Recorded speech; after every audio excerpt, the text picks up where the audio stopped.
माणिक बाबू घरे गोटे मूषाटे रोला। माणिक बाबू स्त्री मूषा उपद्रव रक्षा पाइबा जंताटे आनिले। मूषा जमी जापारा घरे थी पारा को जाई कहला। पारा हसिक उड़े तापर मूषाटी जाकि कुकुड़ाटी को कहला। कुकुड़ाटे भी कथाटी को हसरे उड़ेदेला। पुणी मूषाटी जाकि छेलीटी को कहला। छेली कथाटी को हसरे उड़ेदेला। दिनकर कौन है सापटे मूषा चंतारे पड़ जाइए। माणिक बाबू स्त्री जापारे अंधार मूषाटी भाविक जंतटी जिते धरी पकई सापटे थिला फणा टेकी चोटटे मारिदेला। मारिदेला सेठू कविराज कहले पारा सूप दियो भल हो। सेठू कौन करागला ना पाराटी को मरागला।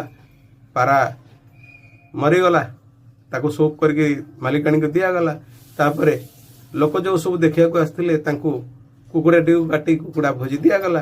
तापर जितेबले मालिकाणी संपूर्ण सुस्थ हो गले गाँ साई भाई को छेलीटी को काटी भोजी दिगला। तेणु दर्शक बंधु जदि मूषाटीर कथा को पारा कुकुड़ा आउ छेली मानि थांते ताहले आज जीवित थांते।